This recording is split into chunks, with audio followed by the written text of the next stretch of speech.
Salut tout le monde, c'est Lucie, j'espère que vous allez bien. Aujourd'hui, on se retrouve pour un top 10 sur Fruit Basket. Alors, je tiens à signaler que je n'ai pas vu malheureusement les dernières saisons et donc que c'est toujours mon propre avis. Pour moi, j'ai grandi avec la première version, c'est-à-dire celle qui n'est pas nouvelle génération, malgré que j'illustre avec parce que je trouve que les dessins sont magnifiques. Je suis à jour, entre guillemets, je sais ce qui se passe, mais c'est vrai que je n'ai pas visionné. Donc, bien évidemment, je vous invite à défendre vos chouchous en commentaire. Et moi, je vous dis, c'est parti!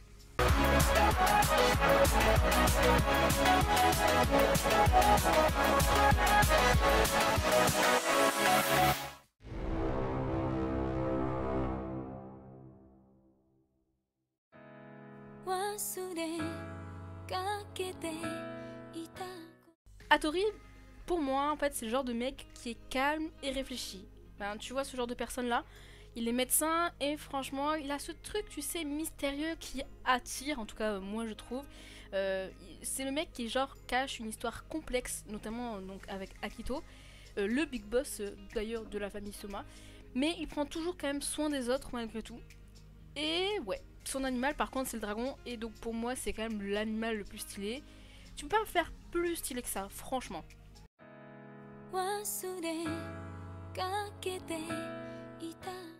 Yuki, en vrai, c'est le mec qui pour moi démarre comme le mec type distant, mais au fil de l'histoire, au fur et à mesure, il devient beaucoup plus ouvert, beaucoup plus social, notamment grâce à Toru.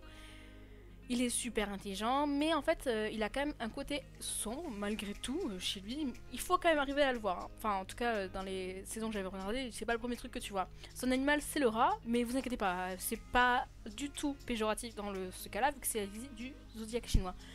Yuki, c'est vraiment pas un personnage sur lequel je me suis prise d'affect, que j'ai vraiment beaucoup plus apprécié que ça. Il est 9ème parce que mine de rien, ça reste un personnage, disons, primordial dans l'histoire, vu que ça fait partie des 3 protagonistes, on va dire, principales. C'est l'un des premiers que Toru rencontre. Donc ouais, il y a une attache, mais pas plus que ça.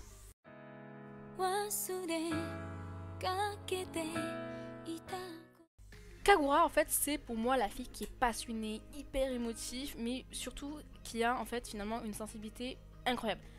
Elle est super drôle, mais elle cache quand même une vulnérabilité qui la rend encore beaucoup plus attachante à mon sens. C'est vrai que moi j'aime bien les personnages, c'est qui ont qui sont joyeux, qui sont lunaires, mais qui font, tu sais, ils sont pas un rock tous les jours. Son animal, c'est le sanglier. Ouais, en fait, finalement, quand tu regardes le sanglier, ça colle vraiment très très bien avec sa personnalité, son tempérament volcanique. Malgré tout, elle a été la première à être là pour Kiyo, et est-ce que c'était parce que c'était un clou de la société qu'elle aimait? Peut-être, mais ça n'empêche que du coup j'ai encore plus d'affection envers elle parce que du coup son amour n'est pas réciproque, et ça jusqu'à la fin.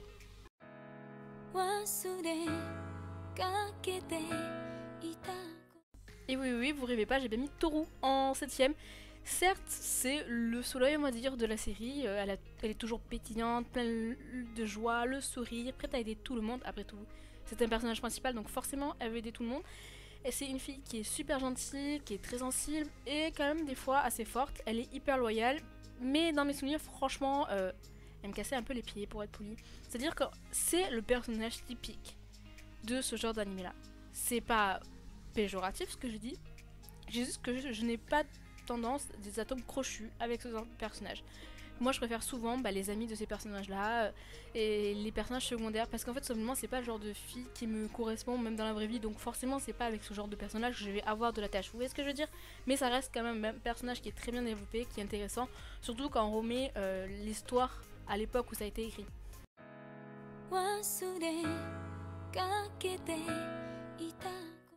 Et donc comme je vous disais, j'adore les personnages souvent secondaires. Et là tu vois c'est Saki, c'est la pote qui est excentrique, qui a toujours des phrases sages.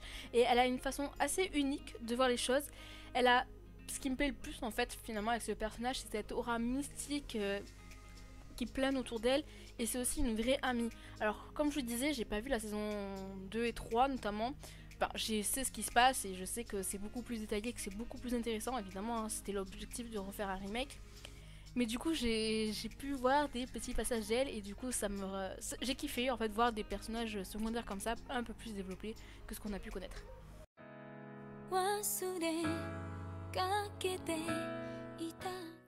Momiji, c'est le gamin qui est super doux, toujours souriant, Mais derrière ça, bah, il y a toujours une histoire super triste. Alors finalement, quand on met de bout en bout tout ce qui se passe dans cet animé ou ces mangas, on se rend compte que beaucoup de personnages sont comme ça, malheureusement, mais ce qui fait en fait que il y a vraiment un sens profond sur chacun des personnages. Et ça, c'est très intéressant et c'est très rare dans ce genre d'animé où, en fait, pour moi, c'est entre guillemets un rêve inversé où tous les personnages, il y a une fille entourée de garçons, même si c'est pas du tout le cas, on est bien d'accord qu'ils sont pas tous amoureux d'elle. Mais d'habitude, tu sais, t'as un ou deux personnages qui sont développés et puis après, les autres, c'est les archétypes sportifs, etc. Alors que là, non, je trouve pas. C'est vachement. Les personnages sont en leur propre histoire et ça, c'est rare. Pour lui, ça sera le lapin. Tu sais, ça représente finalement son côté doux, tendre, qui contraste assez bien avec sa situation finalement. Mais surtout qu'en fait, on le rend compte quand c'est un gamin. Bon, après, évidemment, on le voit grandir, il devient d'ailleurs très beau gosse. Et lui, malheureusement, non plus n'a pas son amour réciproque, parce qu'il est amoureux de Toru, et bon, c'est avec qui il a fini.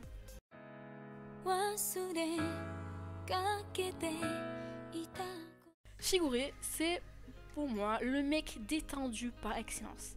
Il a toujours un petit sourire en coin, un petit côté mystérieux, vous voyez. Il a toujours des plans dans sa tête, il est toujours en train de chercher la stratégie, mais en fait tu le sais pas qu'il cherche, mais il est toujours en train de réfléchir. Donc son signe du zodiaque c'est le chien, et franchement pour tout vous dire, je trouve que ça le correspond pas forcément, je trouve pas que c'est forcément le meilleur signe. Enfin, quoique, genre pour moi, Shigure ça serait plus une sorte de renard. Vous voyez, un peu subtil, tout gentil, relax, mais qui réfléchit en gros rusé comme un renard. Ou malin comme un renard, vous dites ce que vous voulez. Mais bon, on est bien d'accord que ça n'existe pas dans les signes du zodiaque et que l'être qui se rapproche le plus finalement du renard dans les signes du zodiaque, c'est le chien. Donc finalement, ouais, pourquoi pas.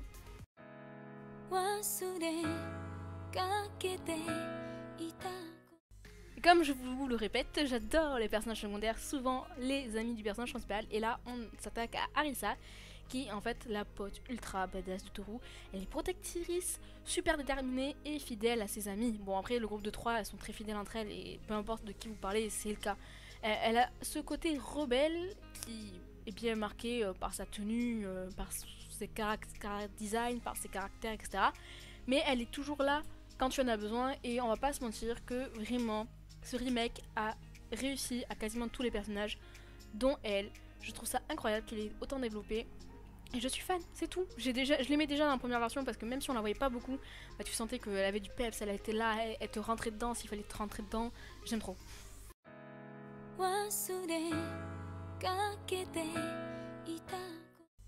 Alors, je vais vous expliquer, ne vous excitez pas. C'est vrai que comme ça, on peut regarder mon top 3 et se dire mais qu'est-ce qu'elle nous a foutu. Mais Soma en fait c'est le même calme, mais qui peut péter un plomb. Il est super, vraiment intéressant à suivre. Il a ce truc de dualité, on va dire, clair-obscur. Vous allez me dire, comme ses cheveux, etc. Ça le rend vraiment très captivant, je trouve. Bon, son animal, c'est le bœuf. Donc, c'est ce qui colle avec son côté posé et parfois têtu, parce qu'une vache, c'est têtu. Mais en fait, déjà, nous, dans la première version, on pensait que c'était une vache, parce que tout simplement, c'était noir et blanc. Donc, c'est pour ça que dans le remake, ils ont fait en sorte que ça ressemble plus à un bœuf, parce que tout le monde disait vache, sauf que dans le signe de Zodiac, bah, c'est pas une vache. Bon, bref. C'est un détail. Et moi, ce mec-là, malgré le fait qu'il soit calme et tout, me fait mourir de rire. Déjà, j'adore sa relation amoureuse, faut le savoir. Et deuxièmement, il m'a fait mourir de rire. Rappelez-vous de la scène des toilettes. Parce que normalement, voilà, le Japon, pour ceux qui ne connaissent pas, tu n'as pas le droit d'avoir les cheveux teintés. C'est interdit. T'as pas le droit de teindre les cheveux. Sauf que là, noir-blanc, bah, vous doutez bien que normalement, tu n'es pas censé avoir ça naturellement. Surtout autant démarqué, etc. Donc, il se fait un peu engueuler. Et pour prouver que ce n'est pas une teinture, il va amener la personne concernée dans les toilettes pour lui prouver que ce n'est pas une teinture. Je vous laisse deviner ce qu'il lui a montré pour le prouver que ce n'est pas une teinture. Mais juste, évidemment, quand t'as les refs, ça te fait rire. Quand t'es plus jeune, tu ne comprends pas forcément. Mais c'est juste à mourir de rire. Et j'adore ce personnage, il est vraiment incroyable. J'espère que vous l'avez compris, que j'aimais bien. Ah, je l'aime trop. En plus, franchement, il est beau gosse. Pour moi, je pense que c'est mon personnage physiquement, cara design, préféré.